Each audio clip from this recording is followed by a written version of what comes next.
درود، من پارسا زندی هستم. به چارت باز خوش اومدید. خیلی خوشحالم که روی این ویدیو کلیک کردید و من رو برای آموزش انتخاب کردید. قراره که یک دوره کامل بدون هیچ کم و کاستی با هم داشته باشیم.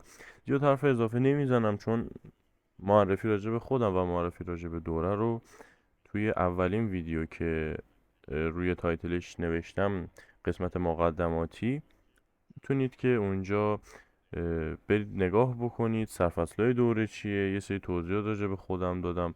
خوبه که برید ببینید، زیادم طولانی نیستش، فکر میکنم 10 دقیقه یا 15 دقیقه است. بسیار خوب.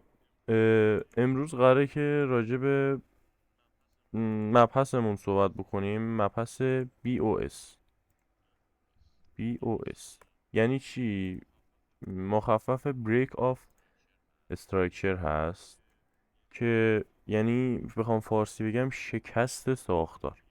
الان میریم با هم توضیح میدیم شماتیکشو و بعدش میریم روی چارت اینها رو توضیح میدم خدمتتون. خب ببینید، فرض کنید ما یک روندی داریم آسایی میکنم. خب فرض کنید یک روندی و ما داریم صعودی. اوکی. این روند صعودی همونطور که میبینید مدام داره برای ما کف و سقف‌های جدیدی رو میسازه. میبینید؟ کف، سقف، کف، سقف، کف. حالا این سقف و کف ها وقتی که شکسته میشن، رد میشه قیمت ازشون، میگن BOS. به عنوان مثال الان اینجا که یک روند صعودی رو ما داریم،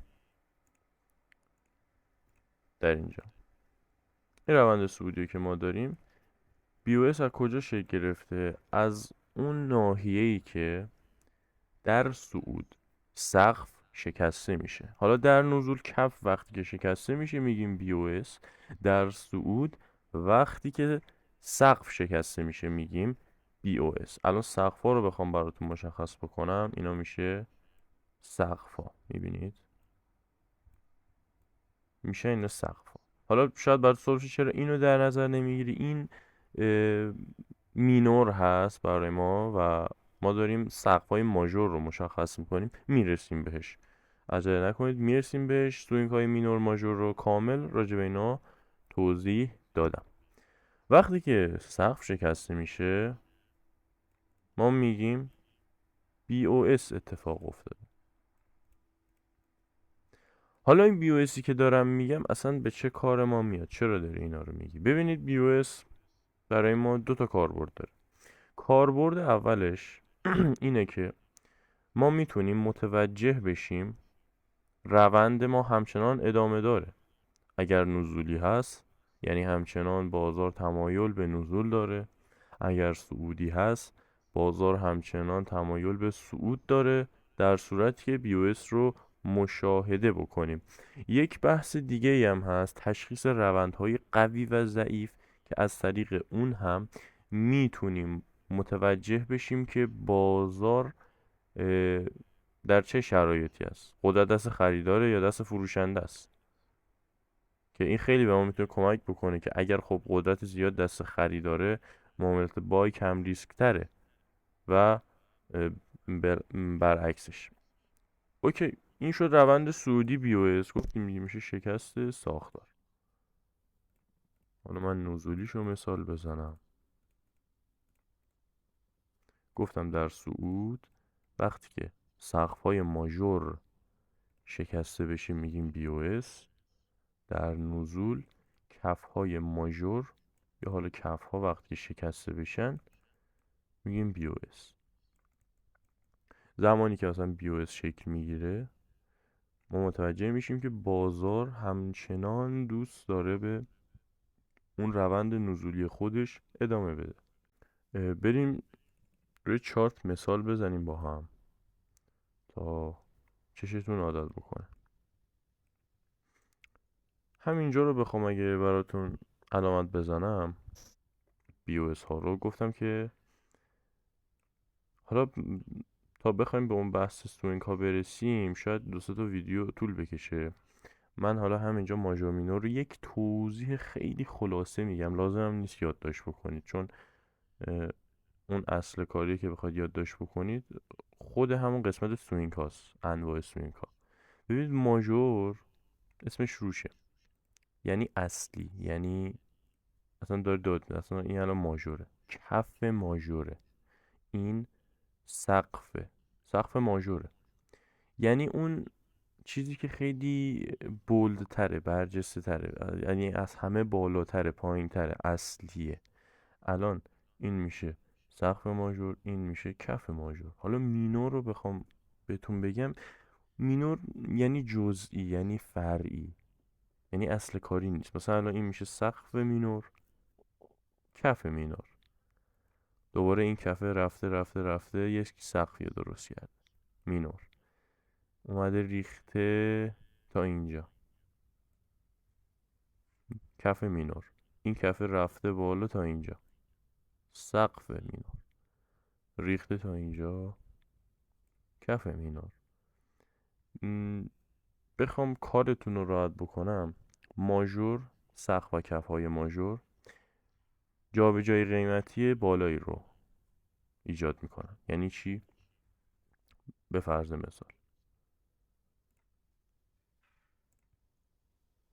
از این سقف تا این کف ما 274 پیپ ریزش داشتیم. پس یک سقف ماژوریه که تونسته همچین جابجایی قیمتی رو برای ما داشته باشه، یک سقف و کف اصلیه. حالا این مینورا از اینجا تا اینجا 70 پیپ کلا جابجایی قیمت داشته. حالا در صعودش 80 پیپ برای ما جابجایی داشته. توی این 5000 تا کندلی که شما میتونید پیدا کنید، بی نهایت میتونید سوینگ ماژور و مینور رو پیدا بکنید. خب حالا مطلب کلام از دستمون در نره، اینو فقط گفتم که اون اذیت نشید بگید چرا هی میگه ماژور مینور، من که بلد نیستم. فعلا یه توضیح خیلی مختصر بهتون دادم. وقتی روند صعودیه، اوکی، میخوایم بی او اس مشخص بکنیم، از سقف قبل در نظرش میگیریم. فرض کنید که لایو بازاریم، اینجا لایو بازاریم، اوکی. ما انتظار داریم، میخوایم متوجه بشیم که آیا الان این لگ یا این پرش صعودی که الان اینجا اتفاق افتاده آیا ادامه داره یا نه. صرفا الان اومده ریخته به این کف رسیده، به این اتاق پایین، به این سقف رسیده و هر لحظه امکان داره از اینجا پایین تر بیاد. ما هنوز مطمئن نیستیم. من تمایلم اینه که بخوام معامله بای ست کنم دیگه، پس باید مطمئن بشم از روند صعودیم. اوکی، میره جلوتر. خب اینجا رو بی او اس میکنه، ساختار رو میشکنه. این یک نشونه برای اینه که متوجه بشیم بازار دوست داره ساختارش رو تغییر بده. الان به عنوان مثال این یه تیکه حالا قبلترش درست سعودی بوده، حالا اینجا یک استراحتی، یه اصلاحی بوده، نزول کلا نزولی بوده، اوکی. ولی وقتی که بی او اس رو به اضافه اون نکته‌ای که بهتون قرار در آینده بگم با هم دیگه داشته باشن، یک تاییدیه خیلی خوبه برای اینکه متوجه بشیم بای بگیریم یا سل بگیریم. اینجا یک بی او اس اتفاق میفته. گفتیم از کف ها در نظر میگیریم. اینجا یک کفی و اینجا یک سقف، عذرخواهی میکنم من سوتی میدم چرا، گفتیم در صعود سقف ها رو در نظر میگیریم. اینجا یک سقفی رو برای ما تشکیل داد، شکست، بی او اس. دوباره یک سقفی رو برای ما تشکیل داد، اگر که بشکنه میشه بی او اس. خب از پایین به بالا نشکست، از بالا به پایین شکوند. پس متوجه میشیم یک آلارمی تو ذهن ما ایجاد میشه که احتمال داره این روند سودی ما تا همینجا باشه. یعنی کلا سودی ما، این لگ حرکتی ما تا اینجا بوده و بس، دوباره میخواد بریزه. این یه نشونش، یه تاییدیه. دوباره متوجه میشیم که اینجا رو هم قیمت BOS کرد، کف قبل رو. پس دیگه اینجا متوجه میشیم که معاملات بای نمیتونه برای ما بهینه باشه، باید به دنبال معاملات سل بگردیم. یه مدل دیگه ای هست، قیمت بذارید من اینو سبز بکشم. اوکی. قیمت داره صعودی میشه.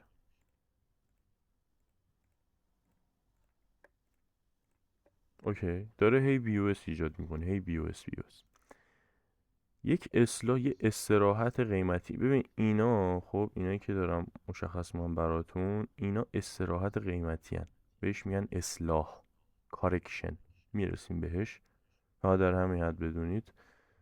مثل میمونه که یک صخره نوردی و شما کوه نوردی رو در نظر بگیر. وقتی یک کوه پیمایی میکنه یه استراحتی لازم داره دیگه. وقتی از پله شما میری بالا یه استراحتی میکنی و بعد به راه ادامه میدی. این هم دقیقا همونه.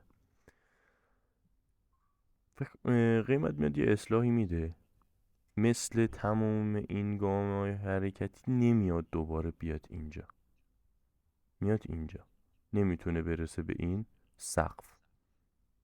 اوکی. این یه نشونه برای اینکه یک آلارمی تو ذهن ما ایجاد بشه که دیگه آقا فعلا سمت معاملات بای نرو.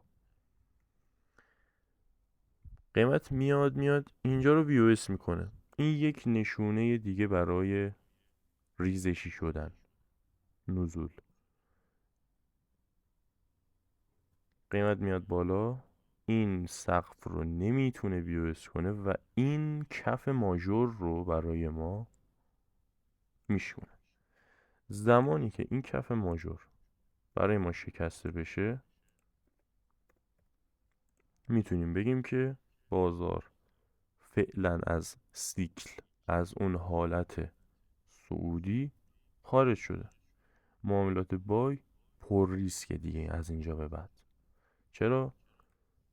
چون ما اینجا BOS هایی رو داشتیم، چون که ما اینجا قیمت نتونسته بیاد اینجا رو BOS بکنه، نتونسته برسه بهش.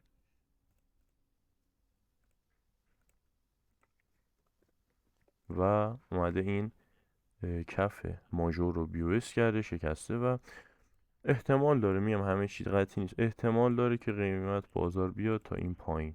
احتمال هم داره اصلا همچین چیزی اتفاق نیفته و صرفا این یک اصلاحی باشه تا نصف این گام حرکتی بیاد و بعدش به سود خودش ادامه بده.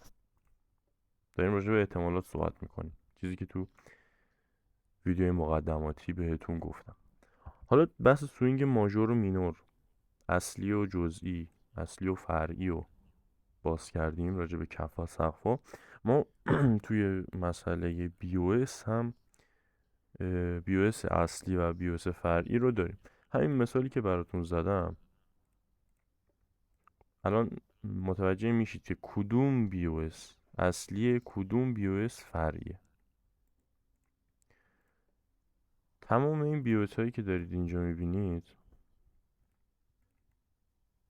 از سقف در نظر میگیریم، چون که روند سعودیه.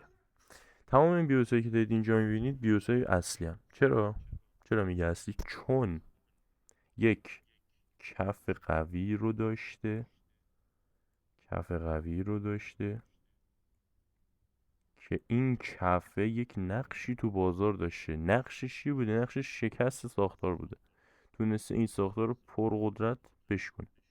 استراحت کرده، یک کف تشکیل داده، این کفه این سقف رو شکسته. پس زمانی که این کفهای اصلی ما، این کفهای اصل کاری ما که برامون قابل احترام هست چون که تو بازار یک نقشی رو داشتن، زمانی که همون مبحثی که گفتم نمیتونه برسه،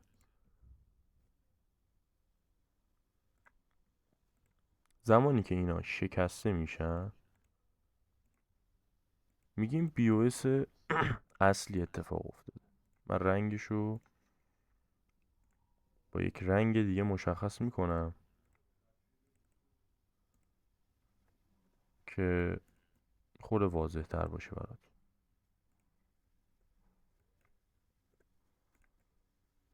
اوکی، اینا میشد BOS های اصلی.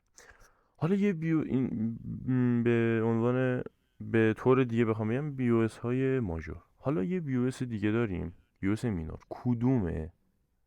این BOS مینوره.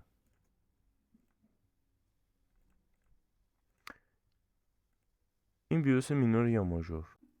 ما اینجا دو تا شکست ساختار داریم، یا حالا همون BOS. کدومش میشه اصلی، کدومش میشه فرعی؟ دوتاشون میشن BOS مینور. چرا؟ این دوتا BOS رو میگی مینور، فرعی. میگم که توی این گام سعودی این کف هایی که علامت زدم کف های حائز اهمیتی هن. چرا؟ چون یک نقشی رو داشتن BOS ایجاد کردن. اما وقتی که این سطح شکسته میشه که کفش هم این باشه رفته بالا، BOS رو ایجاد کرده؟ خیر، صرفا فقط رفته بالا، یک استراحت کرد. زمانی میگیم BOS ماژور که قیمت اون کف یا سقفی که یک نقشی برای ما داشته، یک BOSی رو ایجاد کرده، قیمت اونو بشکونه.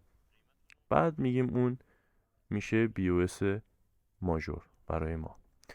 بریم حالا همین رو مثالش رو توی بازار بزنم براتون. اینجا یک BOSی رو داریم، خودتونم میتونید مشخص بکنید روی چارت که بعدا با ویدیو پیش بریم. این BOS رو داریم، اینجا رو BOS داریم، BOS. چرا دارم من پایین میکشم BOS ها رو؟ چون روند نزولیه. روند قیمت داره رو به پایین حرکت میکنه. اگر رو به بالا بود از سقف میکشیدم، ولی چون قیمت نزولیه از کف میکشیم. اوکی.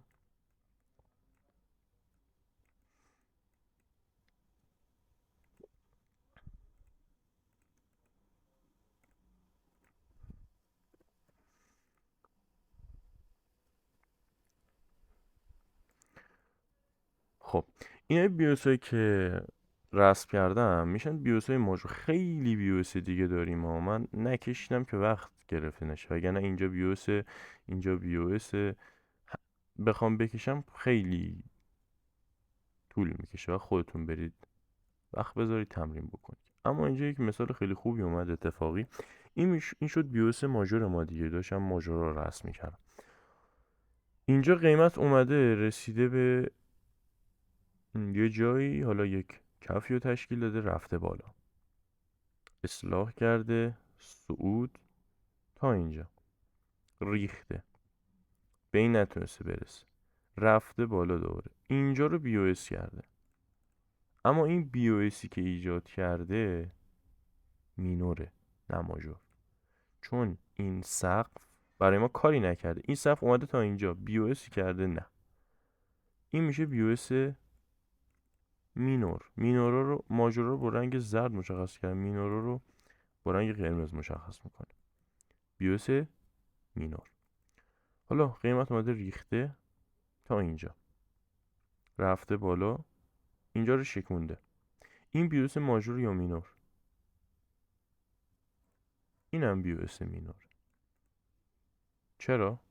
چون وقتی قیمت اومده شکونده، این کف برای ما کاری نکرده. تنها کاری که کرده انقدر قیمت رو ببره بالا که اصلا به چشمم نمیاد. پس میشه مینور. اما BOS ماژور کدومه؟ BOS ماژور BOSی که این کف رو برای ما شکونده. چرا؟ چون این کف چیکار کرده برای ما؟ قیمت رو برده تا اینجا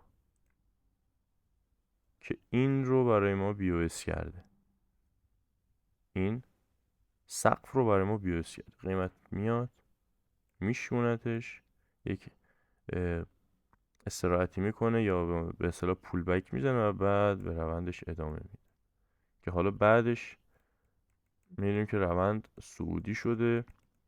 اینجا حالا چنج آف کاراکتر اتفاق افتاده که چنج آف کاراکتر رو احتمالا در ویدیو بعد یا قسمت 3 آپلود بکنم. حتما اینایی که گفتم مبحث بیوس رو به تمرین بکنید، خیلی مبحث مهمیه.